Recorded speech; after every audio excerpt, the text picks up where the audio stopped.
Welcome back to another episode of The Human Edge with Scott Stolz and Patrick Somers. Scott, good to see you. How you doing? Good, Patrick. Great to be here as always. I'm excited for today's topic. Yeah, today's topic is it's relevant to everybody, regardless of where you are on the AI journey. Even if you completely reject AI, the truth is AI does not reject you. And let that sink in for a minute. I mean, today, what I want to talk about is something that sounds like a movie plot, really, but it's already happening. And AI is being used in fraud, right? It's not a someday thing. This isn't theory. There are real cases of fake voices, fake emergency calls, fake executives, fake video meetings. And in one case, check this out, $25 million was transferred because someone believed they were on a real video call with company leadership. That, to me, is scary. Yeah, it So is. And go ahead. one of the things, and I know you're going to expand more. I always appreciate the fact that you bring in real life examples. And one of the things I'd love to hear and unpack with you a little bit early on is how different. This is rhetorical. Not we don't need to answer this necessarily right now, but I'm learning how different the fraud of today with AI in place is different from, say, the fraud even 10 years ago when everything became not only digitized, but we had a lot of cloud activity and people were coming up with different schemes and scams to put things out there into institutions, into homes. As we all know, we've all had emails that if you just click them open, next thing you know, you could suddenly be the victim of fraud. So I'm learning, Patrick, a lot about how different is it. You make a good point, and the point is it's fraud, and fraud is it's been around, right? You mentioned 10 years ago how different it was, but fraud's been around, I dare I say, since the beginning of time or the beginning of human beings. In some way, shape, or form, there's been fraud. And then with the internet, especially then social media and emails and all of those things, it's just become more prevalent. We're a totally connected world. So that's been the evolution of it in many ways. However, now with AI, the technology is so advanced and so real. The things that we're going to get into that can be done, and I want to be clear, this is not an AI conversation. This is a leadership conversation because whether you like it or not, criminals are using it, and if your team is not aware of how it works, then they can get caught up in a scheme, in a fraud. And this makes me think about like my businesses, and not just my businesses, but my family, because it's not just businesses being schemed. It's individuals. AI fraud attacks trust. That's what it's able to do. If you think about it, Scott, real quick, is the trust side of things, and we're gonna get into some of these cases later. It's able to overcome any doubt someone may have. It's able to bridge the gap to create trust, although it's false trust. And we'll get into that, but yeah, what is your take on it? When I was thinking about this topic last night, knowing we were hitting it today, as somebody who runs a multi-million-dollar business with dozens of people involved, you know that old adage of the good outweighs the bad, the pros outweigh the cons. And I wonder if business owners are thinking, certainly would welcome your take on this in this conversation, like, well, there's so much there you get this much good out of AI, but the bad is it's less in quantity, but man, is it impactful. I don't necessarily live that life every day because I don't run a business of that size with the number of people involved. I'm definitely aware. I mean, I'm aware from an individual standpoint and some family members and things that I'm pursuing, myself that I want to make sure I don't ever get bamboozled by this. But for business owners, yeah, because typically we've always been able to say, well, the good outweighs the bad. We'll have this team or department over here and there's going to be a little red tape or bureaucracy, but in the long run, we're going to produce something really cool. I don't know. I feel like you can't afford to do that. The ramifications could be so big. You just mentioned a $25 million case that I don't know if owners can think that way. I think you have to be really diligent. Well, yes, you do. And look, because at the end of the day, this isn't about fake audio or fake video. It's about creating enough trust. Ironically, check this out. Trust, urgency, and pressure. It's about creating trust, urgency, and pressure. Those are the things you need to accomplish, right? Trust, urgency. Obviously, you got to fulfill a need, and that's being done as well. But yeah, it's a game changer, right? See, AI doesn't have to hack your system if it can hack your trust. And that's what this AI fraud that we all need to be aware of as individuals, as business owners, whether you're in leadership or an employee, man, it's changing the game, which is okay. It just means we have to change with it. Always. And I know, like, here's a couple things that I've thought about with the work that I do, and certainly with what you and I are building and doing, because we're out to help as many people as we can in a variety of ways. I'm glad you said trust. That's big. And AI has been met with a lot of trust issues for a variety of reasons we don't necessarily need to get into now, but whether it's narratives on TV or just a lack of understanding or you haven't used it yet, there's still many people trying to build some level of trust with using this technology. But one thing I've thought about, Patrick, is one, it's a mission of mine. Like, I want to give people reason to trust it and also me. I don't use AI to the point where I don't have an AI twin, at least not now. I might at some point soon, or a bot that's speaking for me every day. I know we're going to talk a little bit about that because that's where you get with executives and owners, to your point. Boy, if they're doing that, in one hand, it's really great and cool that you have that access or ability to put that out there for customers or partners or others to see and use. But you got to be really careful with it. I'm not at that point yet, but I want to help people build trust and belief in what they're seeing and using. But I think that what I was going to say is I think the path to getting there is you have to be willing to insert yourself and really use and leverage the technology and learn where the vulnerabilities are, right? Because with every business or every endeavor, there's always vulnerability points, and you got to understand where those are so that you and your team can then in Yes, I agree. I think that with anything, you got to know where the vulnerabilities are. And AI is such a new frontier, for seasoned veterans like ourselves, it's still new. And then there's other people that it's even newer to. And with that, you've got to know the vulnerabilities. And look, this isn't, our big thing is we're not about the fear mongering of AI. Although there's definitely things to have concern about, just like anything in life. But what I really want in this episode is I want people to realize that regardless of where they are on that journey with AI, regardless of how they feel about it, if they're using it or not using it, that there are some real concerns that they need to have about being scammed. And how do you protect yourself, right?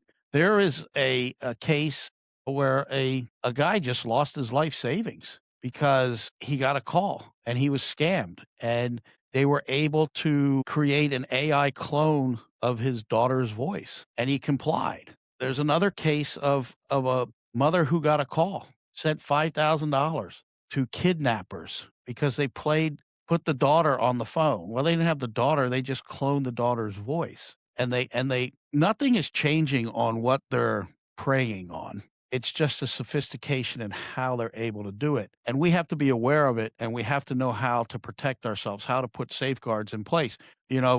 With internet online and passwords and codes, there's all different technology out there. The two-factor authentication is the first one that comes to mind. We have to create that within ourselves, with our friends and family and business associates, because without it, you're going to be tricked. It's going to happen. It's happening already. That's a good point. The two factor, most of us are familiar with because you have to use or do two factor, even if you have accounts online and whatnot. So that's a great point. And do you think that there's any translation, Patrick, of what you could do, say in your personal or family life, to protect your loved ones and be on the lookout at home with calls, scams, accounts you may have, bank accounts and finances and whatnot? Is there any, I'm literally asking this question, is there any correlation between what you can learn on your own and with your family and what you can port over to business? Or do you think that they're really totally separate tracks? No, I think they're very similar. I think they're very similar. They might get a little bit more sophisticated, let's say in a business environment, because you're dealing with more moving pieces, right? You're dealing with departments and different levels of leadership. Whereas in your family life, you're dealing with friends, family, specifically in most cases, family. So yeah, I think they're similar tracks, is my opinion, but just a little bit more complex when it comes to the business side. Here at the end of the day, check this out. Like any type of scam, whether it's AI or not, the scammers, they don't need you stupid, right?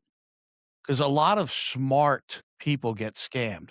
They need you emotional, and that's what a good scam does, and that's what these like when these poor elderly people get calls from the IRS, they're getting them into an emotional state, right? So, a question I have is just why does panic override good judgment? Well, whether you were tending to ask me that directly or not, I will jump in on that. So, as we know, our brains are wired for safety and security. So the trigger automatically goes to an emotion of I have to protect myself. And the thing is that I've learned over time is that that overrides logic, right?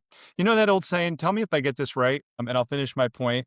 The sales, you buy on emotion, but you rationalize it and look at the logic after the fact. And I know that a lot of businesses and salespeople are aware of that, and they appeal to people's emotions and feel they want people to feel like I need that product, and then they buy it, and then they'll rationalize it later. Well, it's the same thing with these situations, and I find that in life, the people that, and I'll just say this as smoothly as possible without offending a number of people, is the people who do really well in life are simply the ones. This is one of the biggest factors. Are simply the ones that can process in the moment, take a 10-second pause, and put the emotion to the side for 1 second and insert that logic. Is this real? Oh my God, I'm so compelled to do this. But they put it to the side and then they rationalize or apply logic and then make their decision. People who are able to do that, and I think it's a skill that you develop over time, do really well. So this Go is ahead, why sorry. people are vulnerable because they do let their emotions drive decisions. Very much so, and to your point, I was just training the technicians on this, about 2 weeks ago. The 80/20 rule in the actual research is showing like 80% of buying decisions are made on emotion, 20%'s logic, and that's why people have the regret because they they take an action based on the emotion, and then the logic is trying to justify the move, the purchase, whatever, the decision. So, you're right, I think that people what was the saying? You know the saying. It's high emotion, low intelligence, Mm. right? And it's so true, and I see it play out over and over again. People get stupid when they get emotional, and that may sound harsh, but it's true. I'm guilty of it. So the better you can keep your emotions in check, usually the better the outcome you can have. What would you say, Patrick? I totally agree for sure on that. And then what would you say if you were in a room, you're part of some of these peer groups, and you heard a fellow business owner or executive, somebody who's higher up in an organization, say, I'm having my team develop an AI twin for me because we're going to make myself available to interact or engage with customers at any time. What's one of the things that, I mean, on the surface, that's a great idea. It's a lot of people are already doing that. What's one of the things you would say, because you're there to give feedback to these people? What's one of the first things you would say to that person if they were developing that? So first, let me share with you that the AI clone, twin, if you will, of yourself. It in many ways it's very exciting. You see you see these ads on social media and line, and there's one floating around. Come in for 4 hours and you'll leave with like four versions of yourself, something like that. Well, and that's cool when you think like, wow, I could be banging out content, creating this, creating that without having to take all that time to an expense and everything to film, edit, so on and so forth. There's a lot of great advantages to it, but I'm of the mindset, and I've evolved to this place in educating myself.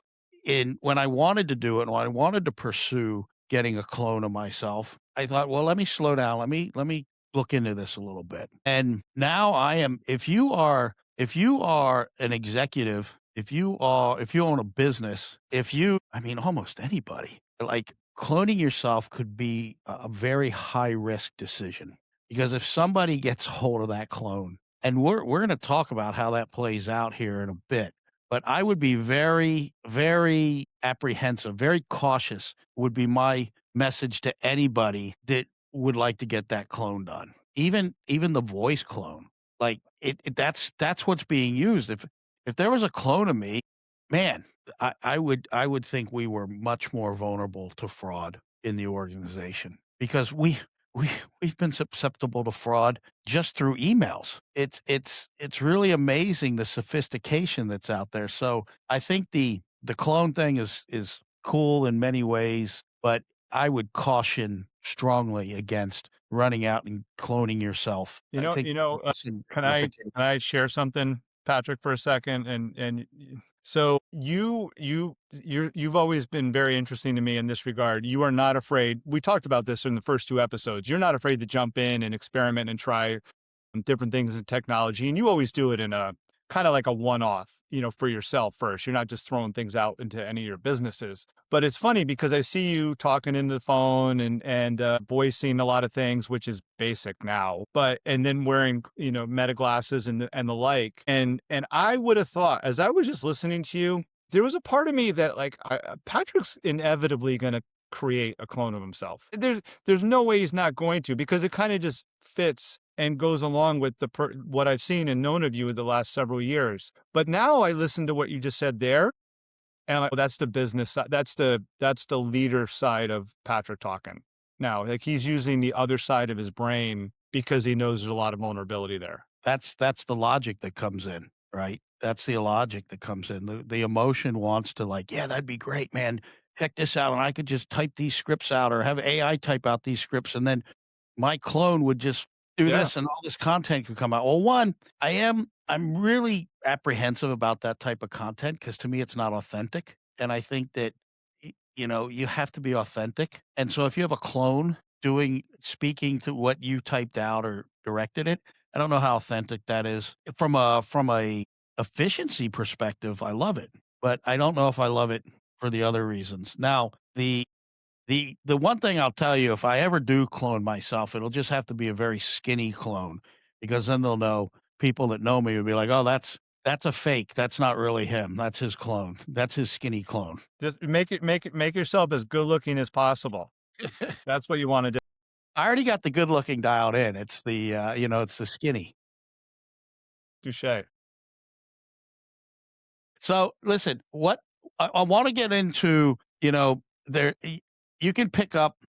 I was going to say a paper that really would age me, but I still get the Wall Street Journal. I get it digital. It still gets delivered. I'm old school. I like to feel in touch. But you just search online. You will find these stories. Watch the news. The stories are out there as how somebody was a victim of fraud due to AI. One of the things I wanted to hit on is together because you and I are growing our audience, and as the audience grows, they'll learn this too. We're growing through this evolution of AI and other related things together. Is security is the one thing that because I think there's some scenarios where it's great to have outside help in. What you and I do, I know help is needed with helping people marry up AI with people and culture. Other areas, not so much. You don't always need to fall on a consult. Heck, AI will teach you as much as a consultant will. But as you throw out a couple of these examples, Patrick, I'm going to be thinking to myself, would a company be best served by having like a security advisor, third party to help implement that? But that's all I want to say. Go ahead. But that's what's on my mind. Say that last part again.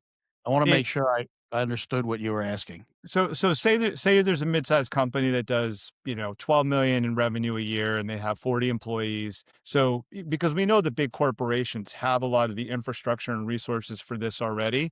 But if you're like a $10 million company and several dozen employees and you have an IT person and that's it, are you going to go out and get a AI security expert, so to speak? I hate that word, but let's just use it to advise or consult for you as you're building out your security around all this new technology. Yeah, I definitely believe there's a need for it. I believe there's an industry that will grow substantially around that. There is already, you know, a lot of people look at IT as their cybersecurity. And there's one thing I learned is IT is not cybersecurity.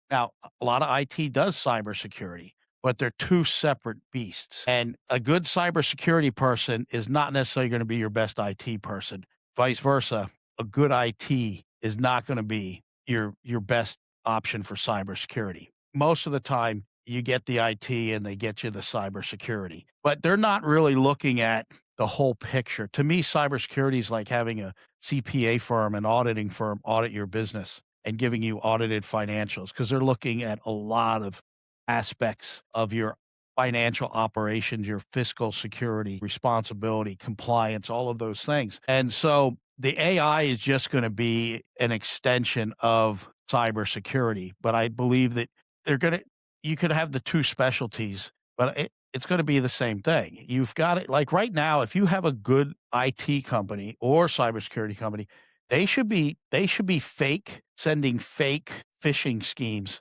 to your team, emails, and then they should see who's clicking them, who's opening them, and then building the training around that, right? So you send everybody out this thing, and now you got, 40 employees like the number you used, and you got 20 of them that click on this thing. That's a huge issue, right? Deep fake scams, Red's training for staff. That one's kind of boring. AI robocalls and impersonations. In February 2024, the FCC ruled the AI generated voices in robocalls are artificial under the TCPA, giving regulators more tools against voice clone robocall abuse. So that's good to know. That tells us that the right people, or well, the government, quote unquote, is what did Reagan say? The two the scariest words you could ever hear are "I'm with the government," something along those Also, lines. you But yeah. it's good that the FCC is aware of this, right? They're not totally asleep at the wheel. In May 2026, California mother reportedly wired more than $5,000 after receiving a call in which she heard what sounded like her daughter crying during a fake kidnapping demand. The Palo Alto was a guy who his the police call him, the fake police call him and tell him his daughter was in a car accident with she's at fault, hit this pregnant woman, and the daughter broke her nose and this and that. Put the daughter on the phone, her fake voice, and he ended up losing his life savings over it. This one here, though, this one here, Arup, Hong Kong, a CFO of a company in Hong Kong, wired 25 million dollars. I believe that it was not one wire, it was multiple wires. And he was tricked into doing this. How was he tricked into doing this? Well, was it a voice call? Was there a voice mixed on it? No. He was on a conference call, a video meeting. He joined what he thought was a real video meeting with senior leaders. The people on the call Amazing. they were deep fakes. Yeah, that's amazing. He believed he was interacting with real company executives. They cloned these executives, image and voice. And this is why this matters. This was not a bad email. It wasn't an obvious scam. It was not a sketchy link he got. It was a fake meeting. He's actually interacting. And, it says that he was a little leery at first, but as the meeting went on, trust was built. The scam, the whole thing created authority and familiarity and urgency and enough realism to get someone to move money. Look, I said AI did not steal the money first. It first stole the employees' trust. Well, yeah, and people are doing that. It's no different than the gun issue. People love to throw around the term gun violence. There's a human being behind that gun taking the action. Same thing. There's a human being behind the AI or the technology doing this and breaking down, destroying people's trust, and then pulling massive fraud, crime, scams. If I can jump back to the phone call for a second, and we'll work our way into the bigger corporate, because Yeah. that one's really intriguing. I do want to talk about that, but real quick with the random phone calls to somebody at their home or through their cell phone or smartphone. Am I crazy? Course correct me if I know I still have my wits about me, and as you know, I help an elderly parent a fair amount, and I hear the calls that he gets. He's in a different boat. How hard is it to see that a call is fake? I mean, it takes me about 2 seconds, and you're either hung up on immediately we're not talking about whether. Remember a few episodes back, Patrick, we talked about how much if I like interacting, in person versus technology. That's not this conversation. This conversation is, I tell you're not real. You're off my grid unless I put a request out there, like for somebody to call me back from a bank or whoever. It's just the initial part of the call. So why are people struggling to identify a robo or automated or an AI call? Because I it's don't not a understand that. robo or automated call. Think of it this way. You're at your home and you get a phone call, and that phone call, caller ID says, whatever Memorial Hospital, and you answer it. Say, "Yeah, can I speak with Scott Stolz, please?" "Oh, this is Scott." "Okay. Scott, this is Doctor Murphy. I'm here. Your father was brought to the emergency room, and we have him here, and this, and this, and and you he puts your father on the phone, sounds just like him, behaves like him, and that whole thing's going on, and maybe nothing happens at that point in time. Maybe the call ends, and then they call back, "Scott, this is what just happened, da, da, da, da, the insurance has been denied, and we gotta do this and that. We're gonna need a deposit, the whatever." I mean, I'm just kind of making this up as I go, but that totally changes things. See, these people that were schemed, the guy got a call, it was the police. "There's been an accident. Your daughter's busted up. It's an interesting She's one. at Yeah. fault." Everybody else is busted up. Puts the daughter on the phone. She's crying. She's stressed out. She's scared. The father immediately is, "That's my baby girl, right?" He knows it's her voice. He's raised her. It's playing on the emotion. Yes. And so that's where the sophistication comes in. And so I think what has to happen. So what we need to do is, okay. So everybody's probably thinking like, "All right, Patrick, Scott, you guys are told us all of this horrible stuff. We're scared to death now. What's the point of this?" Well, the point is, listen, you have to have safeguards in place. You have to have safeguards in place. So with my accounting department, there's a word or a phrase that if first of all, if I need them to make a payment or transfer money, wire money, they know I will come to them face to face. If that's obviously if I'm in the office in town, I will go to the accounting office. I'll say, "Hey, here's what I need done. Here's why. I'm going to send you an email in just a minute with all the details." But there will be a face to face interaction, right? Now, if I'm traveling and I need something done, I am going to call and I'm going to have a conversation, then I'm gonna tell them I'm gonna send them a text and an email, and then I'm gonna loop my business partner in on it. And we do have a phrase that if there's any doubt, they can ask me the phrase, or I'll ask them the phrase, depending on what's going on. And you know the phrase. So it's a very simple process with your family. Your family should all know that there's a phrase or there's a question, and then there's an answer. If you want to see a really funny example of this, go watch the movie One Battle After Another, I believe it's called. And there's a scene where, what's his name? DiCaprio. Yeah, Leonardo DiCaprio gets on a payphone and has to answer the questions, and they're funny, like, questions, and he can't remember the answers because he's high, and he's getting so frustrated, but it's the same concept, right? You could say let's say that call came from the police or the kidnappers, and they put the person on the phone, and you say, "How deep is the water today?"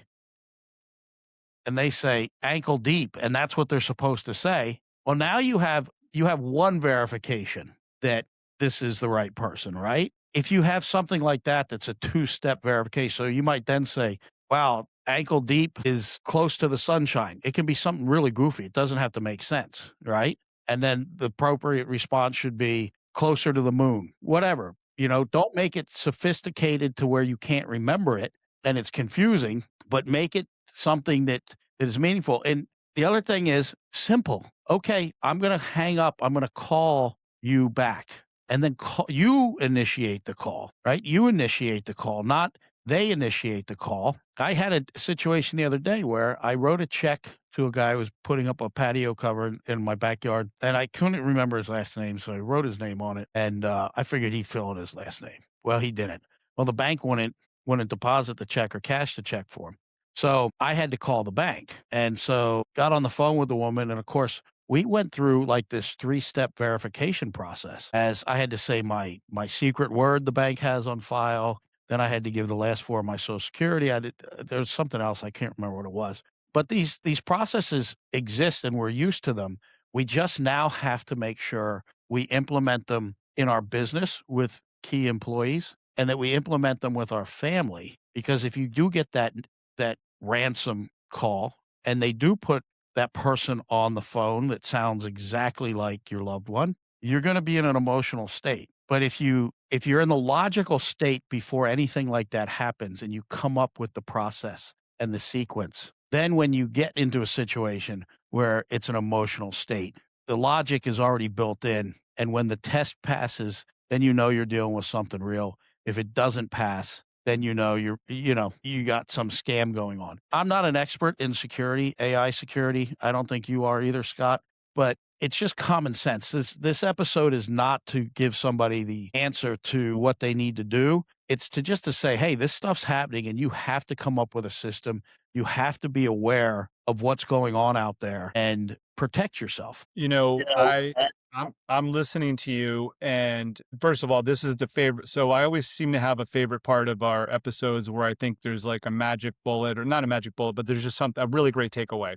This last few minutes was, if nothing else, Patrick's examples of some things you can do, at least in your inner circle, your family. Everything you just laid out are very basic things to do that any family can put together, in terms of words and verbiage or phrases they can say to each other to affirm or confirm that they're real if they're engaging digitally or over the phone. So that's great stuff. Honestly, I think what you just shared there is very, very useful, even if it's not the most sophisticated. The other thing I would say is, you and I are big on common sense and critical thinking. So in today's world, because we're so encumbered by a lot of noise and data and information, right? It's coming at us all day, every day. So your ability to process and leverage common sense while being a critical thinker is massive. I'm not going to go off on that tangent, maybe another day, another episode, but you gotta just demonstrate common sense and be a critical thinker in today's world. Those are things that'll help you right there. So I don't care how, I know you're just making a point, and a valid one at that, Patrick, but I don't care how unsophisticated we may be around security or not. That was very helpful. The only thing I didn't like that you said was calling out one battle after another, because I couldn't stand that movie. I watched it on a flight. It was so bad I turned it off an hour in. But then I went back and watched the last, because I'm like, how the heck does this chaotic slum of a movie filled with really bad people end? So I did see the ending. But your point was well taken in that, and thankfully that movie was good for at least one thing. I'm glad to know that, because I didn't catch that. It's So funny. So no, go ahead. I'll just keep no, going. we find I want you to jump in, especially with something funny, but I'll tell you, we find the best clues sometimes in life, but through things like movies and books. That's like, oh my gosh, if DiCaprio can set that up, as big of a derelict as he is in that movie, then I can do that in my life. Real quick on that movie, I will tell you, 'cause I recommended it to some other people, and they're like me. Their beliefs are like mine, and they're like, "I can't watch that. This movie." That I'm like, "Man, I guess it's because I have a love of film." I'm actually starting my first acting class on Sunday, and I'm fascinated by it. And for me, I don't the premise of the story is so repulsive to me, It is. but I don't watch it I think there's some great acting in it. And the underlining story about this guy who is so sideways and so into the wrong stuff, but then he has a daughter, and the daughter, like, he's a father, Yeah. right? I mean, and then it's I don't know. It's great acting. I think Leonardo DiCaprio is a great actor. I don't have to align with people's beliefs or politics to appreciate their talent, and I thought it was a very entertaining movie. That said, I will tell you, we're on the topic of security, common sense, protecting yourself. I remember watching this guy, former special forces, and he walked up to a car in a parking lot. And this is why people fall victim to these scams so easily, because they have no situational awareness, and they don't have a concept of what the real world is like a lot of times, I believe. Because he walked up to this SUV, he said, "Look at this." And they had the figures, the stick figures or whatever, of the mom and the dad and the two kids and then a dog, right? And he's like, "Oh, look, I know the size of the family. I know they have a dog. I know their names. Look at the bumper sticker. I know the school they went to because there's a bumper sticker because they got honor roll at such and such school." And then he went to the front of the car, and on the windshield was the country club they lived in sticker, so they could gain access. He says, "I know the family size. I know they have a dog. I know where they go to school, and I know where they live, all from this vehicle." He's like, "How easy would it be to wreak havoc on this family if that's the type of person you were?" And the family, they're not even aware of it. When I see people putting the stick figures on the back of their vehicle, telling the world how many people they have in their family, I'm like, or what they like.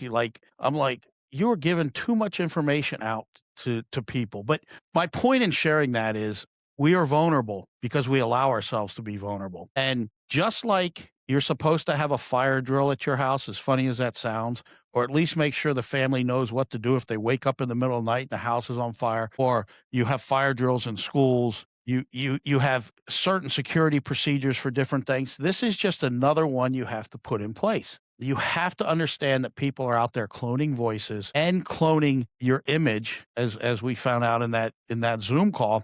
And you have to now, when you're in a logical state, create the safeguards that you can lean into when you're in an emotional state, when you're in a vulnerable state. And You that, know, at the end of the day, that's the whole purpose I hope people take away from this. I agree. I think actually and I know you're going to wind us down here momentarily. Here's like one of the last things I'll say is great recap. I think there is a lot to take from this conversation because with the use or advantage of things like common sense, critical thinking, and just situational, I love that you said situational awareness, like know what you're doing in life that might give somebody else an opening to do some damage or harm to you. I heard a story one time, Pat. I don't think I've ever told you this. It's really just more like a metaphor. I have no idea how useful this is. To me, it worked. I heard somebody say one time, when it comes to things like what we're talking about today, think of a wedding. You do months of planning, and every decision you make leading up to the wedding, you have to be logical. Because they all involve money. Generally involve like money and things like I'm picking a location, I'm choosing how many people I'm going to invite. You have to be rational and logical in those choices. But then the day of the wedding comes, so you spend months being rational and logical. The day of the wedding, that's when you let the emotion come out. But it's not before you did all the logical, rational work to set yourself up to enjoy the wedding day and be emotional. And I think as I was listening to you, because that was like at least 2 years ago, I heard that metaphor, it came to mind again. I'm like, I think there's something similar here. You got to do the legwork and be logical up front to secure yourself and your family and your business, and then let emotion have its place where it's fitting. Yeah, yeah, that's a great analogy. That's a really good analogy. I think, yeah, because on that day, you don't wanna have to make decisions, you know? The only decision that you want to have to be made is well, hopefully it's already been made, is to say "I do," right? But, yeah, great analogy. It's make get it do the hard stuff in a logical state, not an emotional state, because that's where you become prey. All right. Whether whether that's the intent or not. So, well, yeah, Scott, we got another episode wrapping up here, and I do want to just again a shameful plug. Go to takecontrolai.com. Check out our website, sign up for our newsletter, and take the assessment. The assessment is absolutely no charge. It's for you. You can give it with your team. Get an idea of where you are in the AI journey, where your team is in the AI journey. It's going to give you some useful, very useful feedback and input and guidance on where your team is and where the issues are, or challenges are, and opportunities are. And you can, the more people that take it in your organization, the more valuable information you'll get out of it. There's also a much deeper assessment that we will charge for at one point, but right now it is absolutely no charge, and it will show you where you can save 5 or 10 hours a week based on your survey, the information you feed it, and what tools you can use and what things you can automate in your work process. So that's takecontrolai.com. As far as the show goes, I hope you're enjoying it. Scott and I both really enjoy what we're doing, and we hope you're getting something out of it. We'd love any combats, any comments or feedback. If you share the show, like the show, that is incredibly appreciated, and we are grateful for that. So with that said, until next time, stay connected.